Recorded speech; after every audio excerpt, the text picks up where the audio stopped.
A woman holds in her arms what appears to be a baby, but it's not. It's a wooden log wrapped in blankets.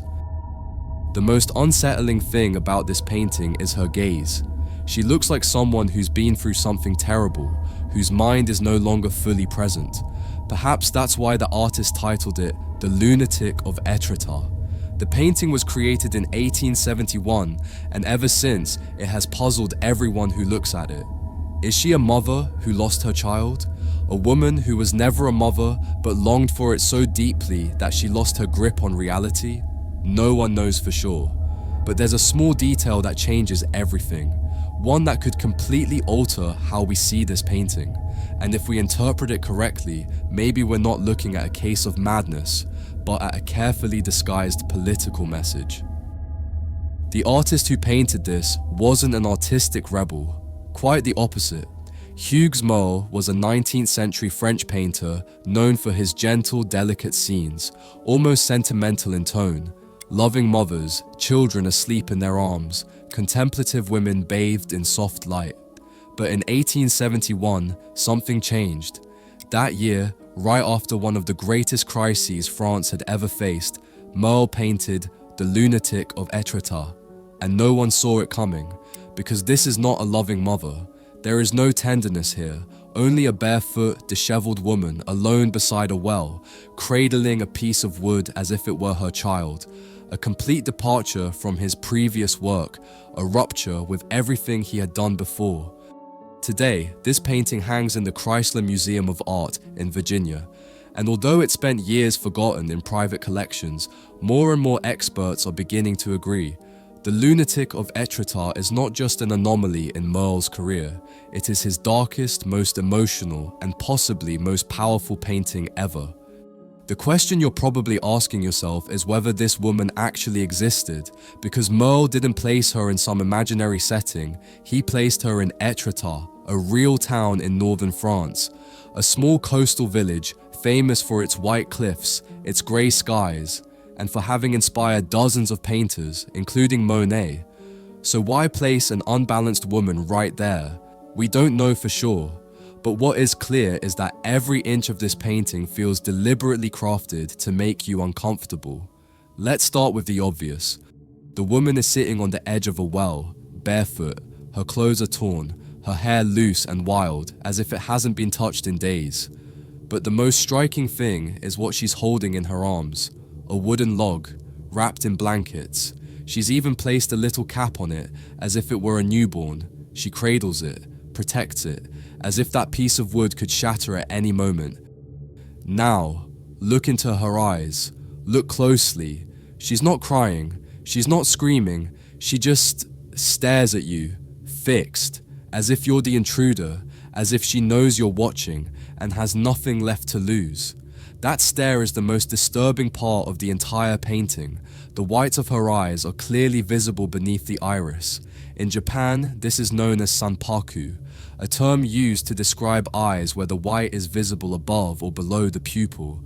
It's said to signal inner imbalance, a bad omen, and here, Merle uses it intentionally, because everything about her body speaks of tension.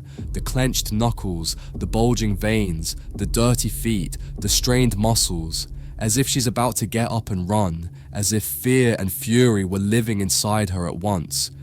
For many years, this painting was simply interpreted as the portrait of a mad woman, a mother who lost her child, or a woman who was never a mother but longed for it so deeply that her mind broke. But that reading, though very popular, might be misleading, because accepting what we see here as just female hysteria makes us repeat the same 19th century prejudices, that a woman who feels deeply must be ill, that if she suffers, she must be crazy. And maybe it's not that simple.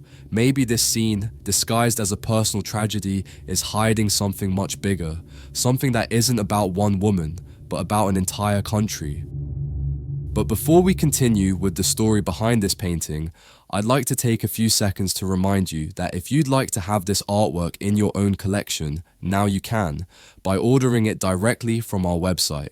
In our catalogue, you'll find over 600 carefully curated artworks available. We offer free worldwide shipping, and with every purchase, you're directly supporting this channel so we can keep creating content like this. So if you'd like to start building your own art collection at home, I'll leave the link in the description.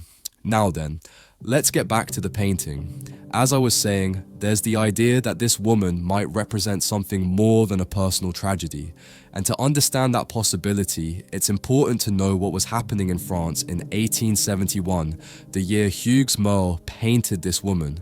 It was a very difficult moment for the country.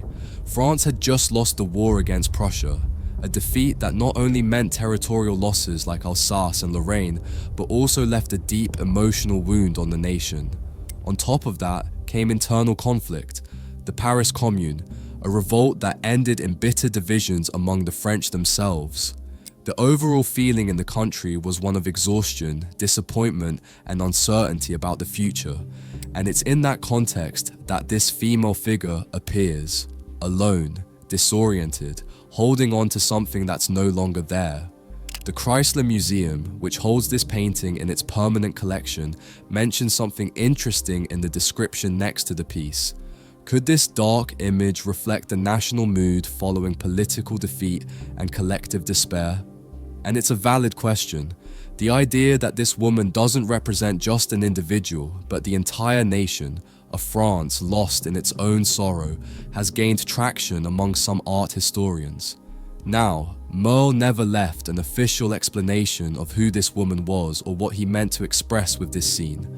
That's why, even today, there are multiple interpretations. Maybe this figure was someone real, someone Merle saw in Étretat and decided to portray. Or maybe she was a product of his imagination, a symbolic character meant to express grief.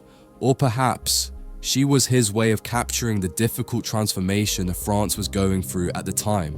The truth is, no one really knows, and that's where your interpretation comes in. I'd love to hear what you think in the comments.